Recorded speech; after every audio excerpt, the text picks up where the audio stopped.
Ofrenda de aplausos para nuestro Señor, el único digno, el único que se merece todo el honor, toda la gloria, toda la alabanza, toda la exaltación, para el que es Rey y reina desde los siglos hasta los siglos, nuestro amado Señor Jesucristo.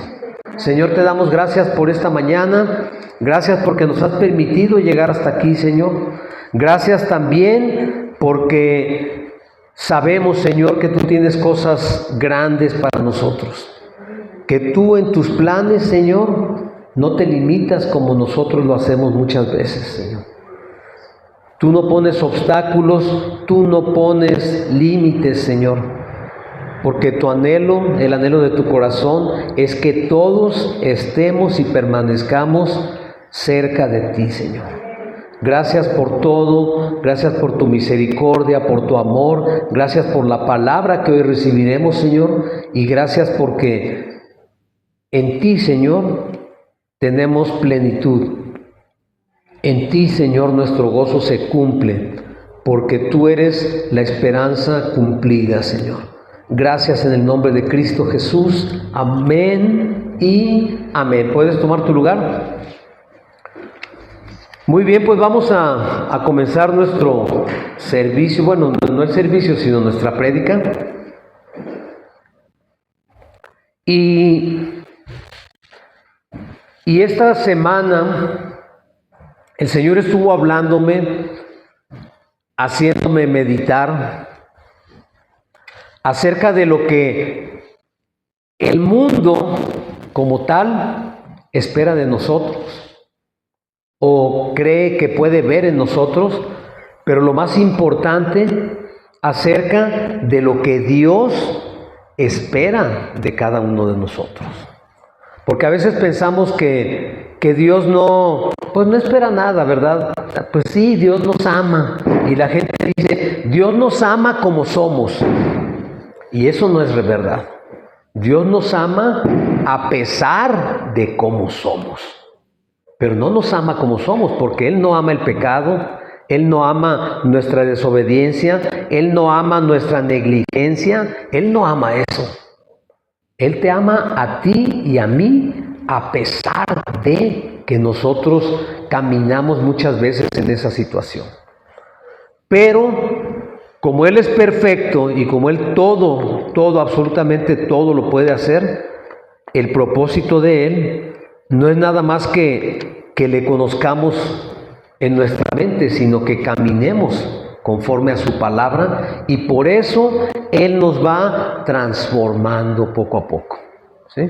Entonces, ¿qué es lo que podríamos decir? Vamos a comenzar hablando del mundo, porque el mundo es donde estamos, el mundo es donde nos movemos, el mundo es lo que está a nuestro alrededor, y muchas veces pensamos que el mundo no nos mira, y esto es falso, porque precisamente ayer tuve la oportunidad de estar con un grupo de compañeros de la facultad, y la verdad me dio mucho gozo ver y saber que algunos de ellos escuchan los mensajes que transmitimos. Yo no lo sabía, yo tenía años sin verlos. Pero ayer que estaba platicando con ellos, me lo hicieron saber, y yo dije, wow, y yo que pensé que nadie nos veía, ¿sí? Entonces, estuvimos platicando un rato, hablando acerca un poco de esto, pero bueno, la reunión no tenía ese objetivo, entonces ya los invité yo a platicar después con más calma, ¿no? Pero es importante porque tú te das cuenta cómo la gente te ve. Y sobre todo la gente que te conoce o que te conoció en una época de tu vida. ¿En qué época de nuestra vida? Bueno, en el caso de mis compañeros de ayer, pues en mi juventud, porque esto fue en la universidad. Y todos los que hemos asistido a la universidad sabemos que en el ámbito universitario pasan muchísimas cosas, muchísimas. De algunas nos damos cuenta y de otras no, pero tú recuerdas cómo eras. Al menos a mí así me pasó. Los que están muy recientes de ser egresados, pues quizás no se acuerden mucho, pero los que ya nos remontamos a los 18, 19, 20 años, pues sí, ya hemos caminado bastante tiempo después de eso, y recordar lo que hacíamos en aquellos tiempos, a veces, la verdad, ayer que platicábamos, a veces siente uno vergüenza de cómo era en esa época. Y bueno, ellos, incluso hubo uno de ellos que me preguntó, oye, pero en verdad, ¿Dios te transformó? O sea, como diciendo, ¿en serio? Si yo me acuerdo cómo eras en la facultad, me acuerdo cómo andabas, me acuerdo que eras una, pues por decirlo de alguna manera, eras una bala, ¿sí? De aquí para allá haciendo dagas por todos lados. Esa era mi juventud. Y yo sé que para muchos esa también fue su juventud. Y entonces que ellos te digan, ¿en verdad Dios te transformó? O sea, ¿cómo fue? ¿Qué pasó? ¿Desde aquellos tiempos tú ya eras cristiano? No, yo no conocía del Señor. Por eso hice todo lo que ustedes se acuerdan que hice. Pero la verdad, ya soy otra persona. Y uno de los compañeros, y esto me dio mucho gusto porque es un compañero con el que yo sigo teniendo contacto, pero siempre cada vez que platicábamos, pues como que no creía o no entendía muy bien. Y ayer le mostré un mensaje a mi esposa donde él sube la foto donde estamos en la reunión de ayer y al final pone mi nombre, porque bueno, aparte yo era el último de la mesa, en el orden que empezó a nombrarlos, y puso al final, Pastor Óscar Lizárraga. Y dije yo, wow, o sea, no por el título de reconocimiento, sino por el hecho de que por fin estaba empezando a entender el cambio que Dios puede hacer, no solamente en mi vida, sino en las vidas de todos. Y entonces, cuando tú te pones a pensar en lo que el mundo espera de ti y de mí como cristianos, pues a veces nos puede dar gusto, a veces nos puede dar tristeza. Porque por un lado, cada vez que alguien se entera que tú eres cristiano y te equivocas en algo, inmediatamente te señalan y dicen, ¿y eso que es cristiano? Y eso que dice que Dios transformó su vida. Entonces, ¿dónde está el cristiano? No se ve, no se evidencia. Y cuando te dicen eso es para causar tristeza, porque significa que mi testimonio no está siendo el testimonio de un hijo de Dios. Y eso debe ponerme a pensar, Eso debe ponerme a pensar, porque si mi testimonio no está siendo la manifestación de Cristo, yo estoy mal. Yo estoy mal. Porque no puedo seguir viviendo ni haciendo lo que hacía antes. Si no, pues entonces yo estoy haciendo a Dios mentiroso. Porque yo por un lado predico que Dios transforma vidas y la mía no la ha transformado. Entonces, ¿dónde queda eso? ¿Dónde queda ese testimonio de que en verdad Dios hizo algo en mi vida? Vivimos muchas veces bajo presión en la sociedad porque el mundo ciertamente espera algo de nosotros, pero la mayoría de las veces el mundo no espera algo bueno de nosotros, no espera ver el rostro de Cristo en nosotros. Y también a veces el mundo nos tolera porque mientras no nos damos en otras cosas, pues nos ven así como, sí, bueno, me da mucho gusto que esté allá. Pero ¿qué pasa? El mundo espera que tú y yo nos conformemos a sus valores. Es decir, que sigamos haciendo las cosas como antes. ¿Por qué? Porque el diablo así lo quiere. ¿Tú crees que yo a veces me imagino al enemigo cuando estamos nosotros alabando? Estamos acá. fascinados alabando. Y me imagino al enemigo que nos mira y nos dice: ay, qué bonito te ves con tus manitas levantadas. Qué bonito te miras. Qué bonito cantas. ¿Por qué? Porque él sabe que en verdad no es sincera esa alabanza. No es sincera porque no nos hemos hecho diferentes, seguimos conformados al mundo. En Romanos 12:2, la palabra dice: no os conforméis a este siglo, sino transformaos por medio de la renovación de vuestro entendimiento. ¿Y por qué el Espíritu Santo habla esto? Porque el Espíritu Santo nos conoce y sabe que nuestra tendencia es a conformarnos, a hacernos como es este mundo. Porque muchas veces como cristianos, es Romanos 12:2, muchas veces como cristianos queremos pasar por el anonimato. Y al enemigo le encanta eso. Y al mundo le encanta eso. Porque eso significa que todavía no hemos soltado al viejo hombre. Hace rato veníamos escuchando una plática de otro pastor y mencionó algo que es verdad. O sea, nosotros muchas veces creemos, y lo creemos sinceramente, que Jesús ha sacado nuestros pecados y ha sacado nuestra vida vieja de nosotros. Y Él lo ha hecho. Pero en nuestro corazón y en nuestra mente esa vida vieja sigue allí. Como cuando Dios le dijo a Moisés que sacara a su pueblo de Egipto. Moisés los sacó de Egipto. Pero Egipto nunca salió del corazón de esa gente.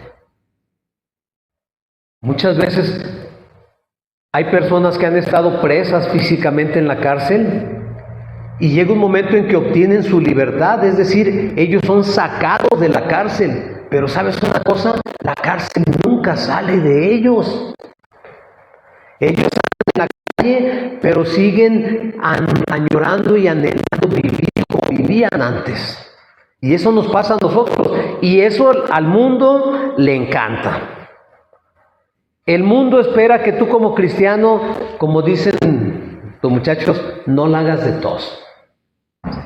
Tú sí, sé cristiano, pero déjanos. No nos estés, entre comillas, molestando con tus palabras y con las cuestiones bíblicas a cada rato. No me estés molestando. Si tú quieres ser cristiano, sé cristiano, pero no me quieras cambiar a mí. Eso es lo que espera el mundo, eso es lo que a ellos les gusta. Ellos quieren que no haya ninguna diferencia entre nosotros y los demás. Porque cuando no existe esa diferencia, te repito, el enemigo está feliz. El mundo espera que nosotros veamos normal todo lo que el Señor, todo lo que Dios llama pecado. Y mientras tú no digas nada, todos están a gusto contigo. Y hasta puede ser que murmuren de ti: mira, que se hizo cristiano. Oye, pero ¿qué? ¿Cómo lo ves? No, tú déjalo. Al rato se le pasa. Es una moda. Porque mucha gente piensa eso, que convertirse al cristianismo es una moda y al rato se nos pasa. Al rato se nos olvida. ¿Y qué crees?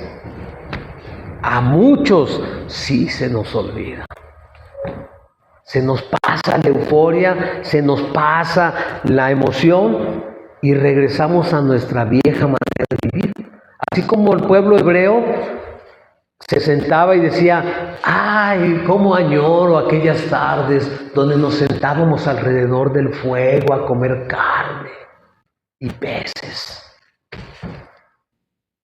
Se les olvidaba que eran esclavos. Y los esclavos no comen así, ni se sientan así. Pero ellos pensaban que aquella vida era una buena vida. A veces lo que el mundo espera de ti es que no te quieras hacer el santito, como te lo dicen muchas veces, y minimices tu santidad. O sea, está bien, pero no eres un santo. No quieras ponerte una aureola y hacernos ver que eres diferente a todos. El mundo no le gusta eso, no le gusta. Quiere que minimices tu vida en santidad, que seas un cristiano silencioso, calladito, que no hables. Está bien que lo creas, pero no lo digas. Y nosotros, mi hermano, muchas veces, la mayoría de las veces, andamos por el mundo así, dándole gusto al mundo, porque eso es lo que ellos quieren. Quieren que mantengas tu fe de una manera privada y que no hables. ¿Por qué? Porque una fe silenciosa no mueve a nadie. Pero cuando tu fe comienza a influir en la vida de los demás, ya no te ven con tan buenos ojos. Ya dicen, oye, espérate, este ya se está metiendo en cosas que no. A mí déjame como estoy y tú cree lo que tú quieras. Pero ¿sabes qué? La palabra a ti y a mí nos llama ¿a qué? A predicar el evangelio a todas las criaturas. La palabra del Señor nos dice, tú cree y quédate sentadito en tu casa y ora y todos estamos contentos. ¿O sí dice eso? No, ¿verdad? La palabra dice que tú y yo tenemos la comisión de salir al mundo a hablarle a la gente de Dios. Y la pregunta es, ¿cuántas veces lo hemos hecho? ¿Cuántas veces lo hemos hecho? No levanten la mano ni me digan nada, o sea, cada quien analícelo. ¿Cuántas veces te has levantado y has dicho, voy a ir con fulano, no sé quién, a hablarle de la palabra? No a visitarlo, no a ver cómo está, no. Con toda la intención de hablarle de la palabra. ¿Cuántas veces lo hemos hecho? ¿Alguna vez lo has hecho? Está en ti la respuesta. No quiero que me contestes, no quiero que me digas, no, yo sí lo he hecho, yo no, pastor. Bueno, nada más analiza si eso ha sucedido. Y esto es importante, ¿por qué? Porque el Señor también nos llamó en Mateo 5, versículos 14 y 15. El Señor nos llamó a no ser algo escondido, ni a creer en lo secreto. Nos llamó a ser la luz del mundo. Mateo 5, versículos 14 y 15. ¿Ya lo tienen? El Señor les dijo, ustedes son la luz del mundo. Una ciudad asentada sobre un monte no se puede esconder. Y si nosotros creemos que Jesús es, como es el nombre de esta iglesia, que Jesús es la roca, ¿sí?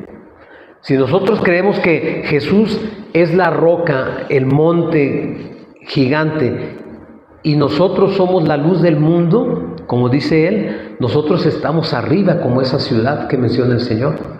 Y una ciudad que está así, se tiene que ver, mi hermano.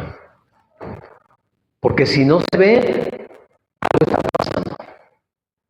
Se tiene que ver que tú y yo somos esa luz que Dios puso para que todos la vean. Porque de eso se trata, como empezamos esta plática, se trata de que la gente vea en ti que de verdad hay un cambio. Y que esa luz empieza a iluminar a todos. Dice en el versículo 15, ni se enciende una luz y se pone debajo de un almud, sino sobre el candelero y alumbra a todos los que están en casa. Y fíjense bien, en aquellos tiempos las casas eran como un cuarto. No sé qué tamaño sea tu casa. Y no se refiere a tamaños de casas. Pero en tu casa, en tu familia, ¿cuántos te pueden ver como una luz? Está dura la pregunta, ¿eh? Porque si en tu propio círculo familiar nadie ve la diferencia, ¿cómo esperas que la gente de afuera la vea? Si en tu círculo familiar sigues comportándote igual y ellos siguen viendo que eres el mismo vago, el mismo desobligado, el mismo que no le interesa nada, el mismo que se levanta tarde, el mismo que no quiere ir a trabajar, pues nadie va a creer que has conocido al Señor, ¿eh? Nadie lo va a creer. Y van a decir, como estábamos hablando, déjalo, se le va a pasar. Al rato vuelve acá. Y dice el Señor que cuando una luz se enciende no es para esconderla, porque yo no he conocido todavía un foco que lo pongan debajo de la cama para que cuando llegas a tu casa lo prendas y alumbre debajo de la cama, ¿verdad? Es para que alumbre y todos puedan ver. Y de eso se trata, de que nosotros podamos ser esa luz que alumbra. Ser esa luz que haga la diferencia entre las tinieblas y la evidencia del cambio que Jesús está haciendo con nosotros. Dice después, en el versículo 16, dice, así alumbre vuestra luz delante de los hombres, para que vean vuestras buenas obras y glorifiquen al Padre que está en los cielos. Es decir, cuando te vean y digan, gloria a Dios por la vida de esta persona, la verdad, se ve que efectivamente Dios lo tocó y lo transformó. Entonces ellos van a glorificar a Dios por lo que ven en ti. Y eso es lo que el Señor quiere. Pero al mundo no le gusta esto. Al mundo no le gusta que tú como cristiano confrontes el error. Yo tengo amigos con los que platico seguido y a veces me dicen, es que yo le pido a Dios que me ayude con esta relación, pero mi hermano, si esa relación desde el principio está fuera del orden de Dios, ¿cómo crees que te va a ayudar? ¿Cómo lo va a hacer? Dios no es alcahuete de nadie. Él dice, esto no es así. Y no lo va a bendecir, no lo va a apoyar, no lo va a prosperar definitivamente. ¿Por qué? Porque está fuera del orden de Dios. Pero el mundo no le gusta que tú confrontes con la verdad. Al mundo no le gusta que la verdad sea evidente. Al mundo le gusta que tú te muevas en todo de una manera relativa, ¿sí? Es decir, de acuerdo a cómo se vayan poniendo las cosas, ¿sí? No señales lo que está mal porque no se vayan a ofender. Incluso en las congregaciones así sucede.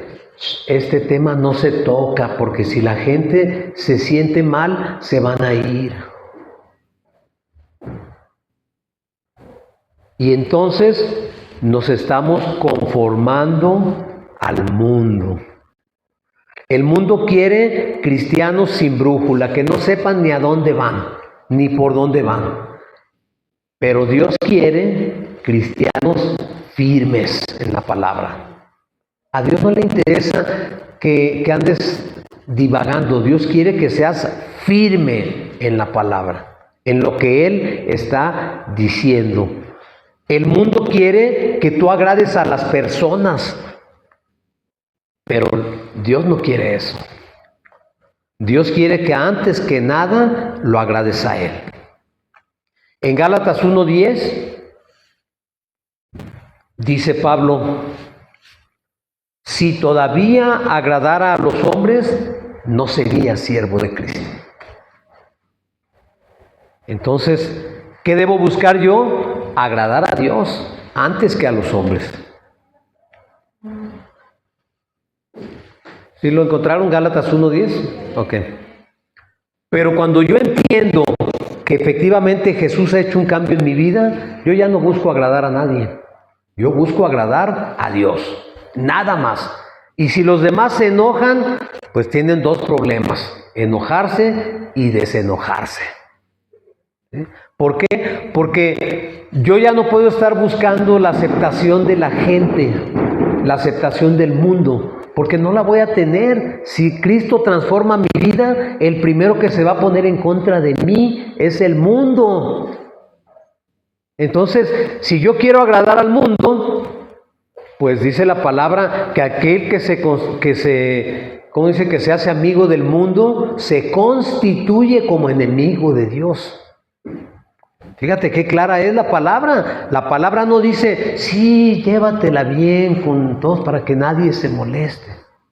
Dice clarísimo que si tú te haces amigo del mundo, te constituyes, es decir, te levantas como enemigo de Dios.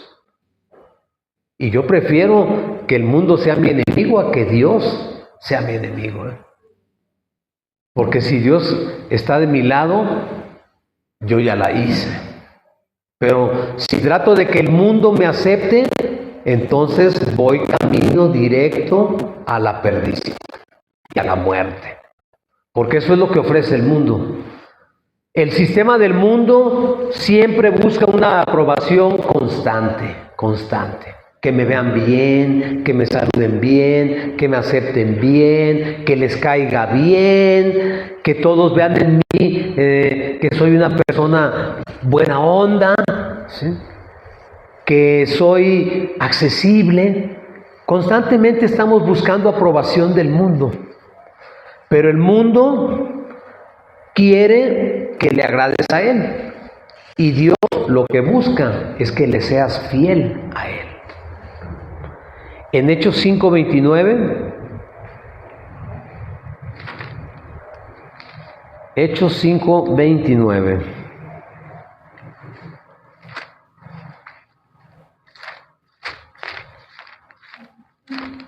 ¿Ya lo tienes?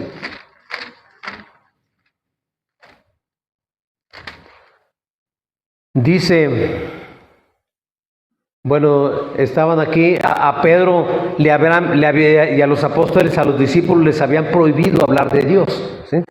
Tenían prohibido y ya los habían amenazado que no querían que volvieran a hablar de esas cosas.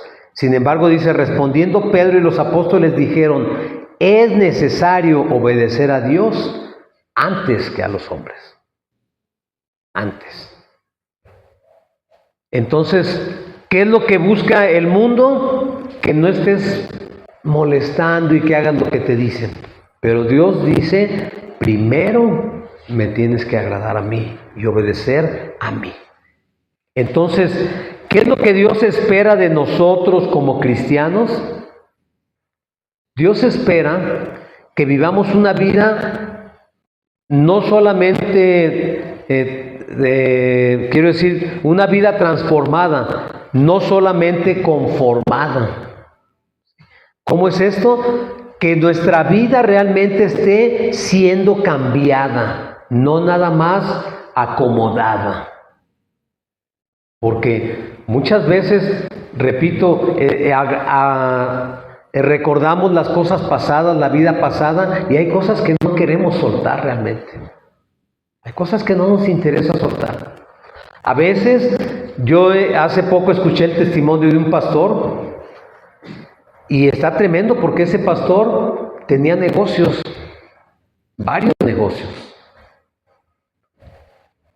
Él no era cristiano, pero cuando conoció de Jesús, sintió el llamado de pastorear. Y se puso a estudiar y se dedicó a aprender. Y se metió a muchísimos estudios y es coleccionista de Biblias, tiene un montón de versiones de Biblias, desde las más antiguas hasta las más recientes. Pero lo más importante de eso es que llegó un punto en su vida en que el Señor le dijo, ya te quiero aquí. Y está increíble, ¿eh? De todos los negocios que tenía, los vendió todos. Todos, absolutamente todos. Y dice que hubo uno, el que más le interesaba vender, porque quizás era el que menos dejaba, que no lo pudo vender. y dijo, bueno, pues a ver cuándo alguien se interesa por él. Pues ese negocio es ahora el que lo sostiene económicamente. Ese solo. El que menos daba es el que Dios le dijo, con este te quedas y este te va a dar para que vivas. Pero es impresionante también ver que su casa la convirtió en iglesia. Todo lo que era su casa, dice que empezó a tumbar paredes y el patio a techarlo y todo. Debió haber tenido una casa grande. Y ahora es una iglesia su casa. Es decir, hubo una transformación radical. ¿Se acuerdan que la semana pasada hablábamos acerca de ser radicales también? Tenemos que ser radicales, no podemos ir, pues déjame irle tanteando, como dicen el agua a los camotes. No, tiene que ser radical el cambio que hagamos nosotros en nuestra vida. Entonces, Dios no quiere una vida adaptada, quiere una vida transformada. ¿Por quién? Por el Espíritu Santo. No por mis fuerzas, sino por la obra del Espíritu Santo. Él es el que tiene que transformar mi vida, porque si yo hubiera pensado renunciar a mi vida anterior, nunca lo hubiera hecho. Nunca lo hubiera hecho.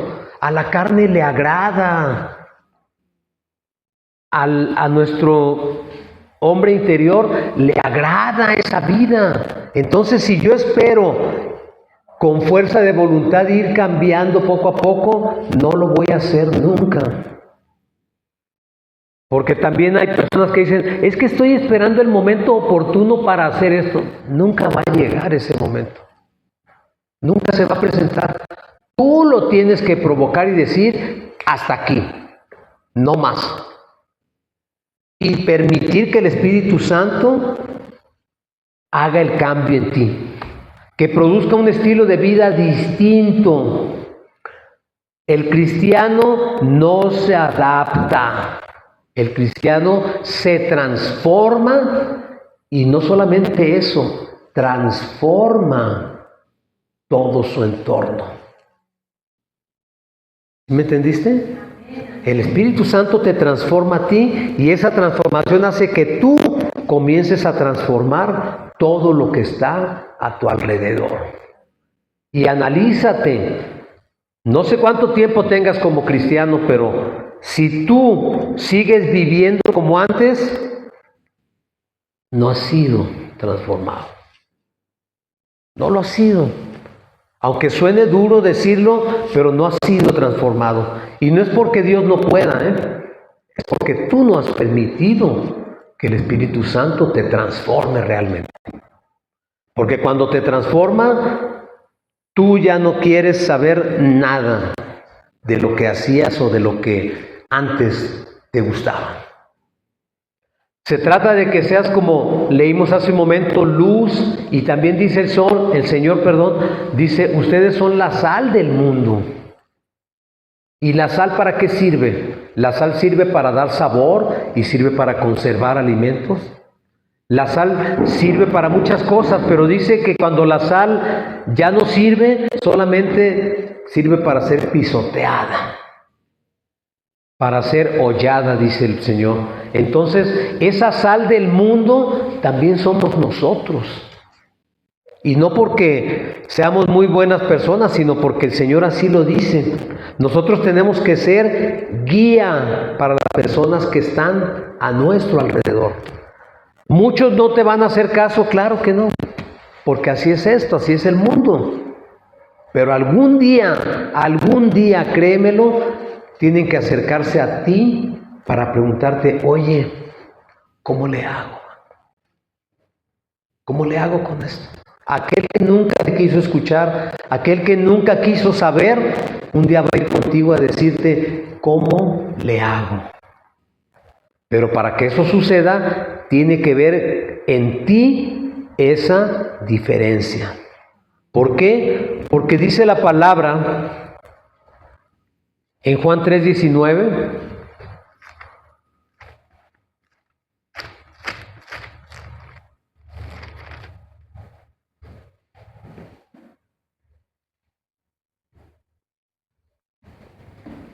La palabra dice que nosotros estábamos condenados por nuestros pecados. Pero aquí dice, y esta es la condenación, que la luz vino al mundo, es decir, Jesús vino al mundo, y los hombres amaron más las tinieblas que la luz, porque sus obras eran malas. Porque todo aquel que hace lo malo aborrece a la luz, y no viene a la luz para que sus obras no sean reprendidas. Mas el que practica la verdad viene a la luz, ¿para qué? Para que sea manifiesto que sus obras son hechas en Dios. Esa es la razón por la que muchas veces queremos pasar desapercibidos. Porque nuestras obras son malas. Y cuando nos acercamos a la luz, van a quedar en evidencia. Si yo sigo siendo tranza, o sigo siendo corrupto, o sigo haciendo cohecho, o sigo haciendo cosas indebidas, no voy a querer que la gente vea que sigo haciendo eso, ¿verdad? Por eso no me acerco a la luz. Pero cuando las obras que yo hago son hechas, dice aquí, en Dios, entonces yo no tengo ningún problema en que la gente me vea lo que yo hago. No porque yo sea una persona perfecta, porque nadie lo somos, sino porque la gente puede ver y debe ver que esa transformación la está haciendo Dios en mi vida. Y yo lo que quiero es que ellos quieran tener lo que yo tengo. Porque de eso se trata. Dios no es nada más para mí. Yo tengo que compartirlo y llevarlo a las demás personas. Pero para que ellos lo quieran recibir, tienen que ver en mí ese cambio. No que ya seamos perfectos. Pablo también lo decía. No es que ya haya llegado a la meta. No, todavía prosigo. Estoy en el camino, todo el tiempo estamos aprendiendo y caminando. ¿Cuándo terminamos de aprender? Cuando nos vamos de este mundo. En ese momento ya, ahí sí ya se acabó. Hasta donde llegaste, hasta allí. Pero mientras seguimos aprendiendo, no somos perfectos. No somos las personas quizás que debiéramos ser, pero estamos en el proceso de ir mejorando y de ir siendo perfeccionados por la luz de Jesucristo. Una persona que es cristiana está en este mundo, vive en este mundo, pero no es de este mundo. Porque eso también lo dijo Jesús. Ustedes están en el mundo, pero no son del mundo. ¿Por qué no somos del mundo? Porque fuimos escogidos por Él para ser diferentes. Entonces, mi hermano, no se trata de caminar como si nosotros perteneciéramos realmente a este mundo, porque tenemos que entender que nuestra ciudadanía no es de este mundo, es celestial, es eterna. Y hacia allá tenemos que caminar. Entonces Dios espera que nosotros lo hagamos y que no solamente hagamos eso, sino que seamos influencia para los que están a nuestro alrededor, no permitiendo que el mundo nos haga a su manera, sino nosotros transformarlos a ellos o llevarlos en el proceso o enseñarles cómo pueden ser transformados de acuerdo a Dios y no de acuerdo al mundo. Amén. Y cuando nosotros empezamos a vivir de esa manera, ¿qué es lo que podríamos esperar que suceda? Y eso es algo que también Dios quiere de nosotros. Dice la palabra que cuando el mundo nos aborrece, es porque ya no somos de ellos. Porque dice que el mundo ama a lo que es del mundo. Pero lo que es de Dios, el mundo lo aborrece. Y cuando tú y yo empezamos a ser aborrecidos o señalados o segregados, gloria a Dios. Porque eso significa que estamos siendo diferentes al mundo. Y el mundo ya no nos ama. El mundo nos aborrece. Y el mundo nos aborrece porque, como les dije hace unos minutos, no somos del mundo. No somos del mundo. No pertenecemos al mundo. Entonces el mundo no nos ama. Si el mundo te ama, cuidado. Si eres ¿cómo dicen? Eres la persona esa que va caminando por la calle y todo el mundo, adiós, adiós, Chicho, Panchito, ¿cómo estás? Cuidado, cuidado, cuidado, porque eso significa que te ven como a cualquiera de ellos. Pero cuando vas caminando y la gente hasta voltea y dice, están diciendo, no le hables porque es cristiano. Y si le preguntas algo, no hay manera de callarlo. No le hables, no le preguntes, no le digas nada. Ni se te ocurra preguntarle, oye, ¿cómo es eso? Porque no lo vamos a callar. Déjalo. Es más, hazte como que no lo ves, volteate para acá. Y eso, mi hermano, ¿es por qué? Porque la gente ve y entiende que tú ya no eres como ellos. Y tenemos, lo que Dios espera también de nosotros es que cuando estamos siendo transformados, cuando estamos siendo moldeados, cuando hemos sido cambiados, tenemos que dar fruto. Un árbol que no da fruto, dice la palabra que el Padre ¿qué? Lo desarraiga. ¿Sí sabes qué es desarraigar? ¿Nunca has arrancado la hierba del pasto? ¿Cómo lo haces? Agarras el manojo, lo jalas con todo y raíces y le sacudes la tierra, porque la tierra no se va la hierba. Eso es desarraigar. Y el árbol que no da fruto, el Padre lo desarraiga. Entonces, nuestro siguiente propósito, nuestro siguiente objetivo para complacer a Dios sería dar fruto. ¿Y qué fruto tenemos que dar? Fruto bueno. Porque si estamos unidos a la vid verdadera que es Jesús, el fruto tiene que ser bueno.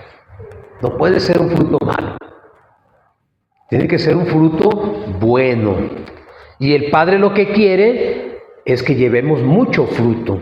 Porque en Juan 15:8 así dice, en esto es glorificado mi Padre, en que lleven mucho fruto. Cuando tú llevas mucho fruto, el Padre es glorificado en todo momento. Y eso es lo que Dios quiere. Él quiere ser glorificado en ti. Dios espera que des fruto. A Dios no le interesa la apariencia. No le interesa a Dios que tú parezcas un buen cristiano. A Dios no le interesa que tú y yo parezcamos gente buena.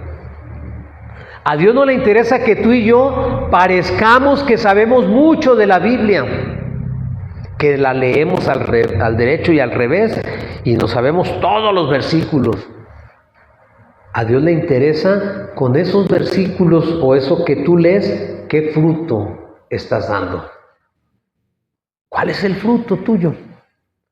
Y nuevamente te digo, analízate y ponte a pensar qué fruto has dado desde que te convertiste en cristiano. ¿Qué fruto has dado? Es llamada de atención. Dios espera que nosotros vivamos con integridad y en santidad. En la primera carta de Pedro, capítulo 1, versículo 15, el Señor nos dice, ¿ya lo tienen? Primera de Pedro, ¿sí? Yo dije que rápido, ahora me ganaron. Primera de Pedro 1:15. Dice que tenemos que ser como aquel que nos llamó es santo, sed vosotros santos en toda vuestra manera de vivir. Fíjense bien cómo dice aquí, ¿tenemos que caminar en santidad de vez en cuando? No. ¿Tenemos que caminar en santidad cuando la gente nos ve? No. Dice que tenemos que ser santos en toda nuestra manera de vivir. Es decir, todo lo que hagamos. Nada debe escapar de eso porque yo necesito caminar en esa santidad. Porque esa santidad es la que me va a permitir nuevamente dar fruto. El mundo pide que seamos tolerantes, pero Dios pide santidad. No pide que rechaces al que no es como tú. No. Pero no puedes ser tolerante sabiendo que esa tolerancia va en contra de la palabra de Dios. Tú tienes que ser firme, ¿sí? ¿Sabes qué? Esto que tú haces no es correcto delante de Dios. Oye, pero a mí me gusta y yo así soy. No es correcto. Si tú quieres estar y agradar a Dios, tienes que cambiar esa situación o esa manera. Entonces el mundo, te digo, pide tolerancia, porque eso es lo que se enarbola actualmente. Esa es una bandera que se enarbola actualmente. Incluso cuando no lo eres, ¿cómo te llaman? Intolerante, retrógrada. Y luego dicen, tu discurso es de odio. Wow, no es de odio, es de santidad. Y la santidad no odia a nadie. ¿Por qué? Porque camina conforme a la voluntad de Dios. No es odio. Al contrario, lo que quiero es que te salves.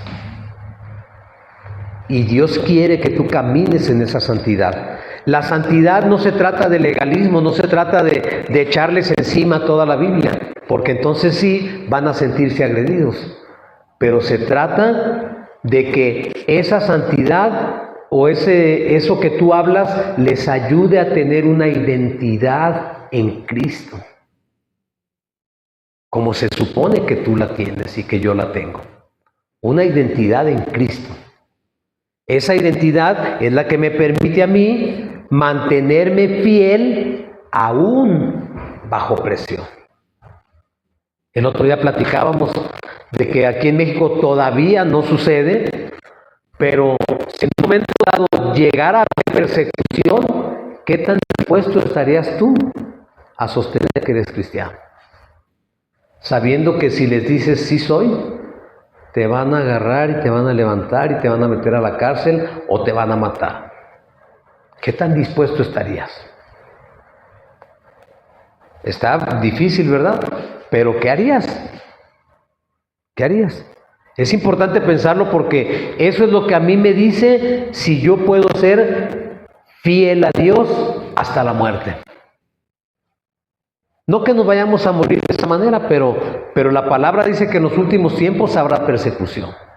La palabra nos lo advierte. Entonces tenemos que estar preparados, porque donde hay presión, hay tentación, hay oscuridad. Y esa oscuridad genera oposición. Y la fidelidad es evidencia de un corazón entregado, de un corazón fiel, un corazón que dice, yo pertenezco a Cristo y nada me mueve de aquí. Entonces, ¿cómo podemos saber o entender o cumplir lo que Dios espera? Bueno, pues para esto necesitamos la ayuda del Espíritu Santo. No hay otra. El único que nos puede guiar y dar dirección es el Espíritu Santo. No depende de un esfuerzo humano. No depende de lo que yo sepa, de lo que yo pueda hacer o de lo que yo esté dispuesto a hacer. Depende de la manera en que el Espíritu Santo ha puesto en mi corazón esa dependencia a Dios o dependencia de Dios. Cuando yo dependo de Dios, yo sé que puedo hacer lo que Dios me va a pedir, porque dependo de Él. Cuando dependo de mí, ya me la pensaré. Necesitamos una mente renovada. Hemos venido hablando mucho de renovación y esa renovación viene por medio de la palabra. Dice el Salmo 119, versículo 105, yo sé que se lo saben de memoria. El Salmo 119, todo el mundo se lo sabe de memoria, ¿verdad? ¿No? Sí, ¿verdad? Bueno, tiene poquitos versículos, no se preocupen. El Salmo 119, versículo 105, son poquitos. Dice, lámpara es a mis pies tu palabra. ¿Cómo voy a caminar bien? Caminando en la palabra de Dios, porque esa va a ser la lámpara que dirija y guíe mis pies, mi camino, mis pasos.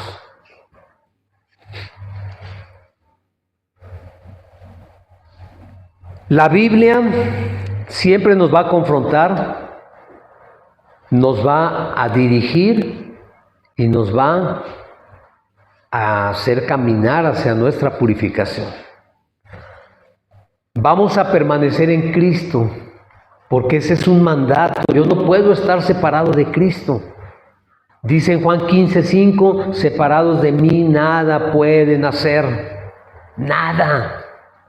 Nada absolutamente. Hay una parte importantísima que luego nos cuesta mucho trabajo, muchísimo. Es necesario para poder cumplir el propósito de Dios permanecer en comunidad. ¿Qué significa permanecer en comunidad? Hebreos 10:25. Yo sé que a muchos no les gusta este versículo, pero dice, no dejando de congregarse, según algunos tienen por costumbre. Hay gente que piensa que porque puede leer la Biblia y le entiende y está bien y ya tiene mucho tiempo, pues no necesita congregarse. Pero ¿sabes qué? Congregarse es esencial. Porque la iglesia, la congregación, es una escuela. Y nos da ese sentido de unidad, de pertenencia y de saber que no estamos solos. Dios no quiere cristianos solitarios. ¿Recuerdas cuando mandó a los 70? ¿Cómo los mandó? De 2 en 2. No los mandó solos. A nadie mandó solo. A nadie le dijo, tú te vas a ir para allá solito. Todos iban acompañados. ¿Por qué? Porque dice la palabra que es más fácil que 2 resistan. ¿Sí? ¿Por qué? Porque si uno cae, el otro lo levanta. Si uno tiene frío, el otro lo calienta. Si uno se enferma, el otro lo cura, lo cuida. 2 son mejor que 1, dice la palabra. Y esto no aplica solamente al matrimonio, aplica también a la congregación. Es mejor estar en congregación que estar solo. Porque solo, quién sabe cómo te vaya. Quién sabe si te suceda algo y allí te quedas porque no hay quien te ayude, no hay quien te levante. Pero cuando tienes y perteneces a una congregación y sientes en tu corazón que esa es tu casa y es tu familia, es más fácil cuando tienes un problema recurrir y decir, ¿sabes qué, mi hermano? ¿Sabe qué, pastor? Tengo este problema. Ayúdenme. Pero cuando estás solo, ¿a quién le puedes decir que te apoye? A nadie. Y dice la palabra que donde hay 2 o más reunidos en el nombre de Cristo, ¿qué dice? Que allí en medio está Él. ¿Sí? Entonces, tiene que haber mínimo 2. No puede haber uno solo desbalagado allí. Porque además, ¿con quién va a platicar? ¿Con quién va a compartir? ¿Con quién va a decir, oye, vamos acá?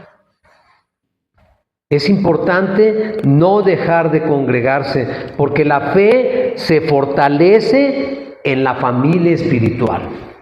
Entonces, concluyendo, Al mundo le interesa que no sepas ni para dónde vas. Al mundo le interesa que seas uno más. No importa que los cristianos sean millones, mientras estén cada uno por su lado, no pasa nada, déjalos. Pero miren, yo veo, porque me doy cuenta de muchas cosas, la cuestión, por ejemplo, política, aunque no vamos a hablar de política, pero ¿saben por qué los políticos hacen lo que quieren? Porque la gente no se une. ¿Y saben por qué a los cristianos nos menosprecian tanto? Porque los cristianos no nos unimos. Porque si estuviéramos conscientes que somos el cuerpo de Cristo y que somos uno solo, tendrían que voltear a vernos. Pero como salimos de aquí y cada quien arranca para su casa y para sus cosas, no hacemos fuerza. Y nosotros, teniendo a Cristo como cabeza, deberíamos ser quienes estuvieran dirigiendo el mundo. Pero no lo hacemos porque decimos, a mí eso no me importa. Pero mi hermano, Dios espera que tú seas uno más en el cuerpo de Cristo. Que seas luz, que seas esperanza, que seas carácter, que seas fidelidad, que seas toda la evidencia de una vida transformada por Cristo. El cristiano que cumple lo que Dios espera se convierte, como te dije en un principio, en testimonio para el mundo. Cuando tú puedes ser testimonio para otra persona, entonces sí, mi hermano, vas por buen camino. Y cuando eso sucede, yo sé que te ha pasado a ti más de una vez, pero luego se nos olvida. Cuando eso sucede, te da más ánimos de seguir adelante. Cuando tú dices, wow, a ese que yo le hablé hace tanto tiempo, ¿qué crees? Ya se congrega. Yo lo veo en mi trabajo. Cuando yo tengo clientes de asesorías, invariablemente cuando estamos en el Seguro Social, porque allí espera uno muchas horas, siempre les hablo del Señor. Y cuando después me entero que esa persona se está congregando en una iglesia, yo digo, wow, Señor, uno más, Señor, uno más. Así como los pilotos de la Segunda Guerra Mundial, que cuando derribaban un avión enemigo, ponían una marca en el suyo. Y había aviones que estaban llenos de marcas, o sea, de todos los que habían derribado. Así me imagino yo, cada vez que alguien a quien yo le hablo, se convierte al Señor. Me imagino que ese avión en el que yo voy está lleno de marquitas. Es decir, Señor, ve todas las almas que hemos ganado, Señor. Todas las almas que ahora te buscan a ti. ¡Wow, Señor! Úsame más. Úsame más. Hazme que me busquen, porque dice la palabra que los que no te conocen te van a buscar. Que se cumpla en mí, Señor, tu palabra. Y que vengan a buscarme a mí para que yo les hable de ti. Que yo sea alguien a quien la gente no puede ignorar. Que necesariamente digan, algo tiene ese, y yo quiero lo que él tiene. ¿Para qué? Para que nosotros seamos un instrumento útil en las manos del Señor.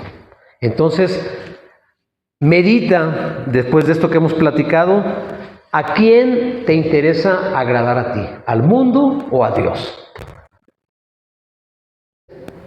¿Al mundo o a Dios? ¿A quién vas a seguir? ¿Al mundo o a Dios? En Josué dice, si ustedes quieren servir a los dioses a los que sus padres servían, pues allá ustedes. Pero yo y mi casa serviremos a Jehová. Y eso tiene que decir hoy tu corazón, hermano. No sé a quién van a servir todas las personas a las que yo les hablo, todas las personas que están a mi alrededor, pero yo y mi casa, es decir, mi esposa, mis hijos y todos los que están a mi alrededor, vamos a servirle a Dios. Amén. Vamos a ponernos de pie, por favor. Y vamos a terminar el servicio con una alabanza. Yo sé que a veces nos suena así muy fuerte cuando el Señor nos habla. Pero ¿sabes qué, mi hermano? La voz de Dios no es una voz débil. La voz de Dios es una voz, dice la palabra, que cuando Él abre la boca es como un trueno. Cuando Él abre la boca, la tierra se estremece. Y nosotros, como hijos suyos, no podemos permanecer impávidos como si nada sucediera. Cuando Dios te habla, o cuando Dios te hable, créemelo, que te vas a cubrir hasta el último de los cabellos. Bueno, en mi caso ya no hay muchos, pero hasta el último de tus cabellos va a ser sacudido por la voz de Dios. Amén. Ok.